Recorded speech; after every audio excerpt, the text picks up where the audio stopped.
Hello everyone, welcome to my channel.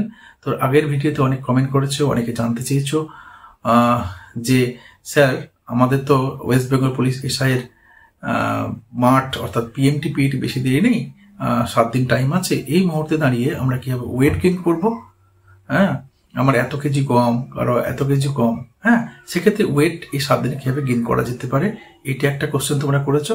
আর একটা question মেয়েদের ক্ষেত্রে, যারা লেডি এসআই হতে চলেছো, তারা কোশ্চেন করেছে স্যার দৌড় কত মিটার হয় এবং কত মিনিটের মধ্যে সে দৌড়াতে হবে এবং চেস্ট কি মেজারমেন্ট হয়।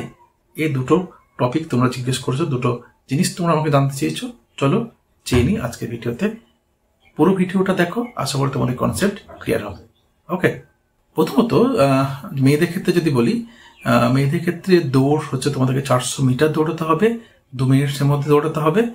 আর চেস্টের ক্ষেত্রে মেয়েদের বিশেষ ছাড় আছে, যেমন ছেলেদের ক্ষেত্রে 79 সেন্টিমিটার চেস্ট থাকতে হবে, সেখানে 5 সেন্টিমিটার তোমাকে মিনিমাম এক্সপ্যান্ড করতে হবে।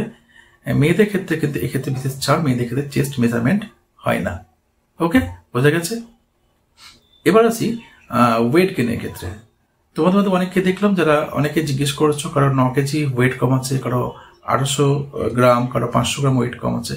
সেক্ষেত্রে যেটা বলবো, সেটা প্রথমত 7 দিনে 9 কেজি ওয়েট গেইন করাটা ইট ইজ কোয়াইটলি ইম্পসিবল।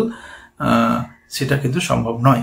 তবে 800 গ্রাম বা 500 গ্রাম ওয়েট কিন্তু বাড়ানো যায়। সেক্ষেত্রে কিছুটা রুটিন ফলো করতে হবে, খাবার দাবার মধ্যে কিছুটা পরিবর্তন আনা দরকার। এই পরিবর্তনগুলো যদি আনতে পারো, তাহলে তোমাদের ওয়েট কিন্তু গেইন করবে। প্রথমত সকালবেলায় তোমরা খাবারের মধ্যে রাখতে পারো দুধ, কলা, ডিম সেদ্ধ, খেজুর, এগুলো রাখতে পারো। এগুলো শরীরের ওয়েট গেইন করতে কিন্তু হেল্প করে। তার সঙ্গে দুপুরবেলায় তোমরা খাবার রাখতে পারো ডাল, ভাত, টক দই, আলু সেদ্ধ, এগুলো রাখতে পারো। আর টক দইয়ের ক্ষেত্রে যদি বলি, তোমরা মিষ্টি দই রেখো না, কারণ মিষ্টি দই চিনি অ্যাডিশন থাকে, যেটা শরীরের জন্য কিন্তু ক্ষতিকর। ঠিক আছে, তো টক দই খাও। এবং টক দই খেলে তোমাদের সুবিধাটা কি হচ্ছে, তোমরা বাইরে থেকে কিছু ভালো ব্যাকটেরিয়া শরীরের মধ্যে ইন করছো, ফলে তোমাদের ডাইজেশনেও কিন্তু অনেক ক্ষেত্রে হেল্প করবে। ওকে, এবং রাত্রেবেলাতেও তোমরা দুপুরের মতো খাবার রাখতে পারো, কোনো সমস্যা নেই। আর এর বাইরে তোমাদের কিছু জিনিস অ্যাডিশন করতে হবে।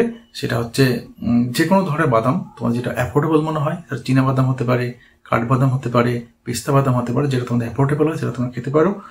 আর সঙ্গে তোমরা রাখতে পারো কিশমিশ, কারণ কিশমিশটা হচ্ছে আঙ্গুরটাকেই ড্রাই করে করা হয়, সুতরাং কিশমিশের মধ্যে প্রচুর পুষ্টিগুণ সমৃদ্ধ আছে, যেটা শরীরের ওজন বাড়াতে হেল্প করবে। তো আশা করি তোমাদের উত্তর দিতে পেরেছি। এরপরেও যদি তোমাদের কিছু কোশ্চেন থাকে, তোমরা আমাকে কমেন্ট বক্সে জানাও। আর যারা আমার চ্যানেল নতুন, সাবস্ক্রাইব করে নাও, লাইক করো, শেয়ার করো। আজকের মতো এখানে বিদায় নিচ্ছি, দেখা হচ্ছে পরের ভিডিওতে। Thank you.